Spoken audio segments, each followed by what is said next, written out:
तो नमस्कार दोस्तों, मैं अभिनव राय एक बार फिर से आप सबका स्वागत करता हूं अपने यूट्यूब चैनल नॉलेज एकेडमी अभिनव में। और आज हम लोग बात करेंगे सीटेट 2024 के मैथ पेडागोजी के बारे में। ओके, मैथ पेडागोजी यानी CTET paper first and second में आने वाले क्वेश्चंस हैं और बहुत इंपॉर्टेंट है, इसलिए पूरा वीडियो जरूर देखिएगा। और वीडियो पसंद आए, क्वेश्चन पसंद आए तो एक लाइक जरूर करिएगा, क्योंकि लाइक मोटिवेशन के लिए बहुत कारगर साबित होता है। आप सब टीचर हैं, आपको पता ही है। ओके, तो मैथ पेडागोजी के क्वेश्चंस हैं और बहुत इंपॉर्टेंट है। तो चलिए समय न गवाते हुए सीधे मुद्दे की बात करते हैं, सीधे टॉपिक्स या क्वेश्चंस देखते हैं जो कि आपके पेपर में आए हुए हैं और आने के चांसेस लगभग बार बार है। ओके, तो चलिए पहला क्वेश्चन है, निम्नलिखित शाब्दिक समस्या के प्रकार को पहचानिए। मेरे पास 6 पेंसिल हैं, मनीष के पास मेरे से 2 अधिक है। मनीष के पास कितनी पेंसिल है? ये क्वेश्चन है। ओके, और आया हुआ क्वेश्चन है, तो क्या है ये? व्यवकलित जमा है, व्यवकलित घटा है, तुलनात्मक जमा है या तुलनात्मक घटा है? क्या है ये? ठीक है, तो क्या कह रहा है कि मेरे पास 6 पेंसिल है और मनीष के पास मेरे से 2 अधिक है। तो मनीष के पास कितने पेंसिल है? याद रखिएगा किसके बारे में पूछ रहा है। ठीक है, मनीष के बारे में, और कह रहा है कि मेरे पास है 6 है और उसके पास 2 है। यानी हम क्या कर रहे हैं? हम जोड़ रहे हैं। क्या कर रहे हैं? जोड़ रहे हैं। तो इसका मतलब क्या कर रहा है? जमा कर रहा है। याद रखिएगा क्या कर रहा है? जमा कर रहा है, यानी जोड़ रहा है। अब अगर जोड़ रहा है तो कैसा जोड़ रहा है? यानी किससे क्या कर रहा है? व्याकलित कर रहा है या तुलना कर रहा है? जाहिर सी बात है, मेरा पेंसिल और मनीष के पेंसिल से क्या कर रहा है? वो तुलना कर रहा है। इसका मतलब वो क्या आंसर है? तुलनात्मक जमा है। ओके, बात समझ में आया? क्वेश्चन कैसे लगाना है, यानी मनीष के बारे में पूछ रहा है और उसके बाद 2 अधिक है। अगर वहाँ 2 कम होता तो घटा हो जाता। ओके, यानी यहाँ पे क्या कर रहा है? 2 जोड़ रहा है, इसी वजह से ये जमा होगा। और कैसा जमा होगा? तुलनात्मक जमा होगा। ओके, नेक्स्ट, निम्नलिखित में से क्या गणितीय तर्कणा की का सूचक है? परिकलन में निपुणता की क्षमता है, विभिन्न परिस्थितियों में सही सूत्रों को स्मरण करने की क्षमता है, गणितीय संकल्पनाओं की परिभाषा देने की क्षमता है, या गणितीय प्रक्रिया के तर्क संगतता देने की क्षमता है। ओके, तो क्या कर रहा है कि क्या गणितीय तर्कणा का सूचक है? क्या परिकल्पना में निपुणता की क्षमता? निपुणता तर्क नहीं होता। ओके, विभिन्न परिस्थितियों में सूत्र याद रखने। सूत्र तो एक निगेटिव थिंकिंग है, तो सूत्रों को स्मरण करना और याद करने वाली चीज़ें मैथ के लिए हमेशा निगेटिव है, ये ध्यान रखिएगा। तो ये भी सही नहीं है। गणितीय संकल्पनाओं को परिभाषा देने की क्षमता, परिभाषा भी मैंने बताया है कि ये भी गलत है। ठीक है, जिसको अगर ये देखना है तो सीटेट के 2023 वाले में मैंने बना रखा है कि किस तरीके के कॉन्सेप्ट देखते हैं, क्या निगेटिव क्या पॉजिटिव शब्द होते हैं, जिसको देख के आप आंसर लगा सकते हो। तो एक बार वो वीडियो जरूर देखिएगा, सबके सब बहुत ही इंपॉर्टेंट वीडियो है वो।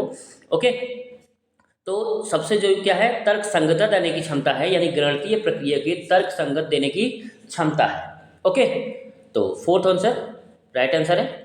चलिए नेक्स्ट है, वॉन हेले के स्तर जिस विकास की अवस्थाओं का संकेत करता है वह है ज्यामितीय चिंतन, भिन्न, संख्या की संकल्पना, स्थानीय मान। ओके, याद रखिएगा वॉन हेले से क्वेश्चंस हमेशा 100% आते हैं, हर साल आते हैं। ओके, तो वॉन हेले की अगर बात करें तो ये देते हैं ज्यामितीय चिंतन के आधार पे ज्योमेट्री स्ट्रक्चर्स बनाने के। इन्होंने 5 लेवल बताया था, लेवल 0, 1, 2, 3 और 4। ये 5 लेवल है। या देखिएगा 5वां नहीं होता, 0 से स्टार्ट होता है। ओके, तो ये चीज़ें हैं वॉन हेले का, बहुत इंपॉर्टेंट क्वेश्चन है, ये हमेशा से आए हुए क्वेश्चन है। तो किसके आधार पर बताता है? ये ज्यामितीय चिंतन के बेसिस पे बताता है। नेक्स्ट है, निम्नलिखित समुच्चयों में से कौन सा गणित में प्रश्न हल करने का कौशल है?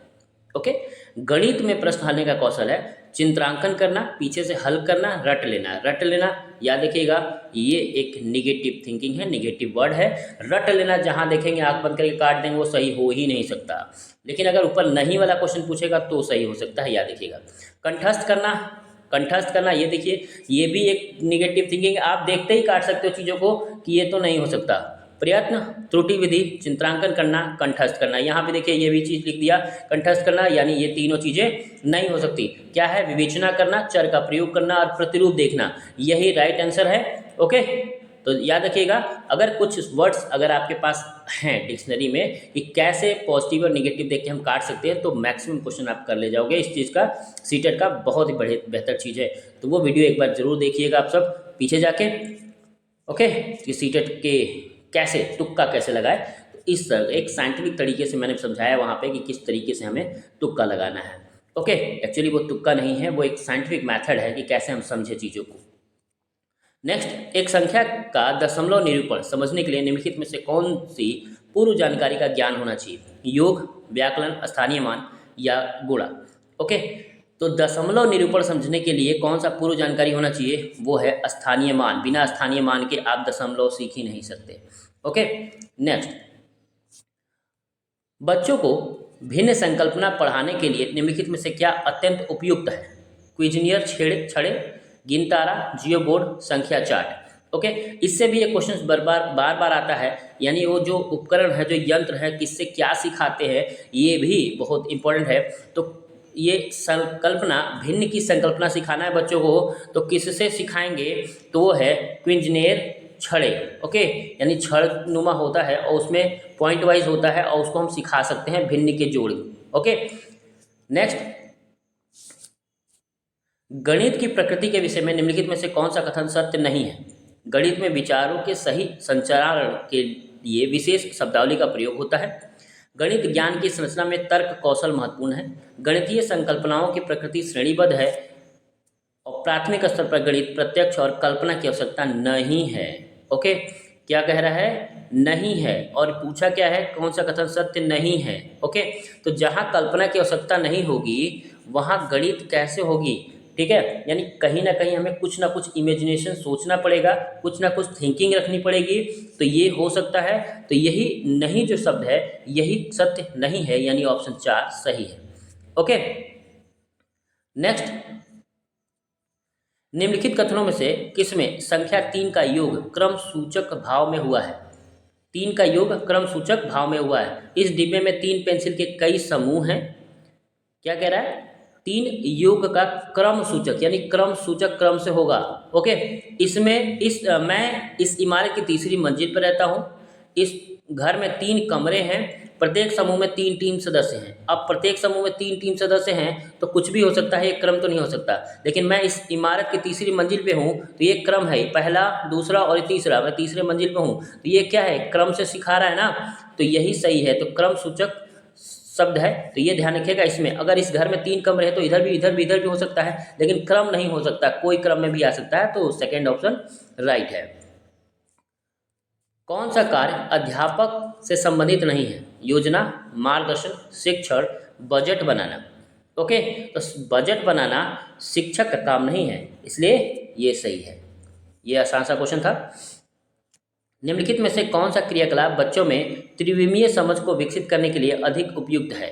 ओके, त्रिविमीय याद रखिएगा, त्रिविमीय यानी 3 डायमेंशनल समझ विकसित कर रहा है। तो चंद्रमा के उदय होने का समय लिखना, संख्याओं की संख्या रेखा पर निरूपित करना, बोतल के ऊपरी दृश्य को चित्रित करना, मानचित्र पर शहरों का स्थान निर्धारण करना।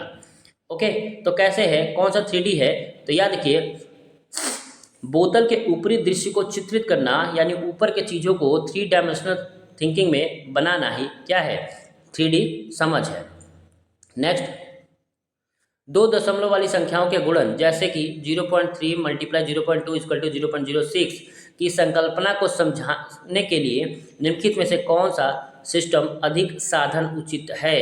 ओके, यानी कैसे समझाएंगे इसको? संख्या चार्ट द्वारा, ग्राफ पेपर द्वारा, डैनिश ब्लॉक्स द्वारा या टेलर का गिनतारा द्वारा? ओके, किससे सिखाएंगे? तो याद रखिएगा, जब हम दशमलव की संख्या का गुणन और प्रभाव सिखाते हैं वो सिखाते हैं हम लोग ग्राफ पेपर से। ओके, किससे सिखाते हैं? Graph paper. तो ग्राफ पेपर अक्सर दशमलव सीखने वाले की प्रणाली है।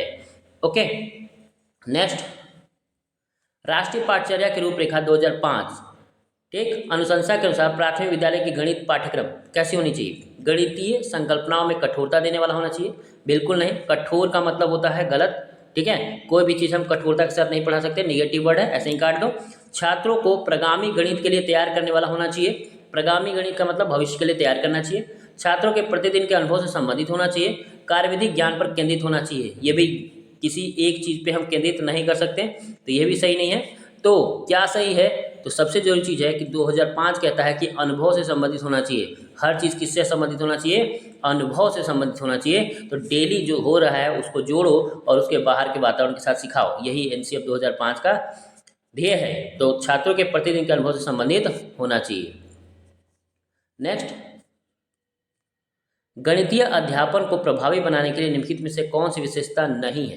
क्या कह रहा है? कौन सी विशेषता नहीं है? छात्रों की त्रुटियों के प्रतिरूपों पर केंद्रित होना चाहिए, प्रतिदिन के अनुभव के साथ संबंध स्थापित करना चाहिए, एक ही संकल्पना के विभिन्न शिक्षण अधिगमों का प्रयोग करना चाहिए, एक नई संकल्पना का परिचय देने के लिए समय के नियम की कठोरता से पालन करना चाहिए। ये बिल्कुल गलत है। कठोरता यानी निगेटिव वर्ड, और यही सही है, निगेटिव वर्ड का काम नहीं करना चाहिए। तो कौन सी विशेषता नहीं है? ये नियमों को कठोरता से पालन करना सही नहीं है, यानी फोर्थ ऑप्शन सही है। ओके, नहीं पूछा था और नहीं आजकल ज़्यादा पूछते हैं। गणित के संदर्भ में ग्रामीण क्षेत्रों से विद्यालय में आने वाले बच्चों के लिए निम्न में से कौन सा कथन सही है? उन्हें गणित का कोई ज्ञान नहीं है, उनकी गणित में संचारण निपुणता निष्कृष्ट है। ओके, कह रहा है कौन सा कथन सही है? तो गणित की कोई ज्ञान नहीं, ये तो हम मान के चलते ही नहीं कभी किसी के लिए भी। और तर्कणा निपुण निष्कृष्ट है, ये भी गलत है साइकोलॉजी के दृष्टि से। उन्हें विधिवत गणित सिखाने के लिए की कोई आवश्यकता नहीं, क्योंकि वह उनके काम नहीं आएगा। ये तो सरासर गलत है, ये आप जाहिर हैं, जानते ही हैं। और उनके पास मौखिक गणितीय परंपराओं का ज्ञान की प्रचुरता होती है। सबको पता है कि ग्रामीण क्षेत्रों में विद्यालयों में गणित के जो टेबल्स हैं और ये सब चीज़ें बहुत प्रचुर मात्रा में याद करवाया जाता है। तो मौखिक गणितीय परंपराओं का ज्ञान की प्रचुरता होती है, ये सही चीज़ है उसके लिए। ओके, तो फोर्थ ऑप्शन राइट है। नेक्स्ट है, निम्नलिखित में से कौन सा कथन विद्यार्थियों द्वारा गणित में की गई अशुद्धियों के समसामयिक निरीक्षण पर प्रकाश नहीं डालता है? वे जानकारी प्राप्त करने का मूल्यवान स्रोत है, वे अध्यापिका का उसकी कक्षाओं के आयोजन तैयार करने में मार्गदर्शन कर सकती हैं, उन्हें अनदेखा कर देना चाहिए, वे अधिगम का हिस्सा हैं। ठीक है, तो कौन सा सही है? तो उन्हें अनदेखा कर देना चाहिए। क्या ये सही चीज़ है? तो बिल्कुल नहीं है, यानी यही ऑप्शन सही है, क्योंकि निरीक्षण पर प्रकाश नहीं डालता। तो याद रखिएगा, उन्हें अनदेखा करना ये उचित नहीं होती। किसी भी अशुद्धियों को अनदेखा कर देना ये अच्छी बात नहीं होती। नेक्स्ट है, भिन्न का योग पढ़ाते समय एक शिक्षिका को निम्नलिखित त्रुटि का सामना करना पड़ा। ऐसी स्थिति में शिक्षक क्या उपचारात्मक कार्य कर सकती है? बहुत ही बेहतरीन सा क्वेश्चन है ये। तो एलसीएम के उदाहरणों को समझने में बच्चों की मदद करना, बच्चों को जितना हो सके उतना अभ्यास कराने के लिए कहना, किसी हस्तक्षेप की आवश्यकता नहीं है क्योंकि जैसे जैसे वो बढ़ती है वह समझ जाएगी। ओके, ये तो बिल्कुल ही गलत जवाब है। प्रत्येक भिन्न के परिणाम को समझने में बच्चों की सहायता करना, क्या सही है? ओके, क्या सही है? तो प्रत्येक भिन्न के परिणामों को समझने में सहायता करना, ये किसके लिए सही है?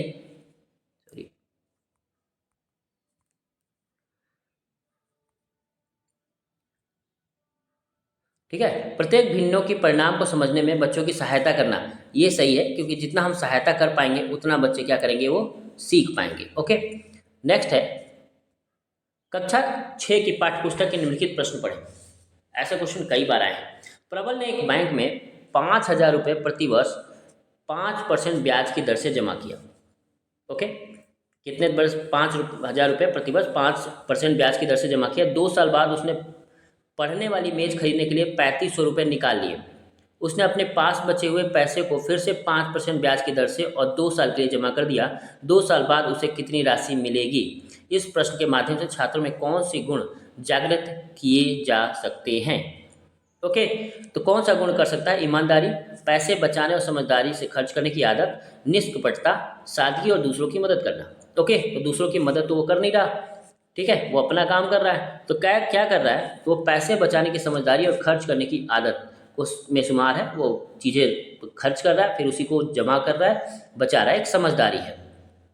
ओके, नेक्स्ट, छात्रों को शीर्षाभिमुख कोणों के बीच संबंध स्थापित करने के लिए कहा जाता है। वे विभिन्न आकृतियां बनाते हैं, कोणों को मापते हैं और देखते हैं कि शीर्षाभिमुख कोण बराबर है। इस संबंध में वैन हिले के विचार के अनुसार छात्र निम्न में से किस स्तर पे है? याद रखिएगा, वैन हिले और दोबारा आ गया, यानी वैन हिले बहुत इंपॉर्टेंट क्वेश्चन है। प्रत्यक्षीकरण स्तर पे है, विश्लेषणात्मक स्तर पे है, अनौपचारिक निगमनात्मक स्तर पे है या निगमनात्मक स्तर पे है? ओके, तो किस स्तर पे है? तो वह है अनौपचारिक निगमनात्मक स्तर, यानी वो गुणा कर ले रहा है, ये ज्यामितीय स्ट्रक्चर बना ले रहा है। ओके, नेक्स्ट, निम्नलिखित में से क्या गणितीय शिक्षण का एक संकीर्ण उद्देश्य है? संख्या और संख्यात्मक संचालन व्यवहारों में छात्रों को कुशल बनाना, छात्रों की सामान्यीकरण क्षमताओं को विकसित करना, छात्रों के बीच व्यवस्थित तर्क को प्रोत्साहित करना, कथनों की सच्चाई और झूठ का तर्क देने के लिए छात्रों की क्षमता विकसित करना। ओके, तो निम्नलिखित क्या गणितीय शिक्षण का एक संकीर्ण उद्देश्य है? तो संख्या और संख्यात्मक संचालन के छात्रों को कुशल बनाना। सिर्फ संख्यात्मक संचालन व्यवहार में कुशल बनाना एक संकीर्ण सोच है, संकीर्ण उद्देश्य है, वरना उद्देश्य बहुत सारे व्यापक भी हैं। छात्रों की सामान्यीकरण क्षमताओं को विकसित करना, छात्रों के बीच व्यवस्थित तर्क को प्रोत्साहित करना और सच्चाई और झूठ के तर्क देने की छात्रों की क्षमता को विकसित करना, ताकि ये सब क्या है, इसके व्यापक उद्देश्य है। ओके, और लास्ट क्वेश्चन है, निम्नलिखित में से कौन सी धन के अतिरिक्त कौशल सीखने के लिए सबसे उपयुक्त योजना है? ओके, धन के अतिरिक्त यानी सबसे इंपॉर्टेंट तो धन है। धन से, पैसे से बच्चों को बहुत आसानी से सिखाया जा सकता है, लेकिन इसके अलावा क्या है? आईसीटी का उपयोग, भूमिका निर्वहन, मॉडल का उपयोग या बहुत सारी समस्याओं का उपयोग। ठीक है, तो किसका है? भूमिका निर्वहन का। ठीक है, ओके, यानी भूमि के बारे में हम समझा सकते हैं, दीवार। ठीक है, ओके, तो इन सब चीज़ों को दीवार दिखा के, बोर्ड दिखा के, बैकग्राउंड दिखा के, ये सब तरीक़ों से भी हम सिखा सकते हैं। तो भूमिका नहीं है, भूमिका निर्वहन है। ये थोड़ा सा यहाँ पे थोड़ा सा गैप कर लीजिएगा, भूमिका निर्वहन। ओके, याद रहेगा। तो पैसे के अलावा भूमि को दिखा के भी हम ज्यामितीय स्ट्रक्चर बहुत अच्छे से समझा सकते हैं, ये अतिरिक्त कौशल है।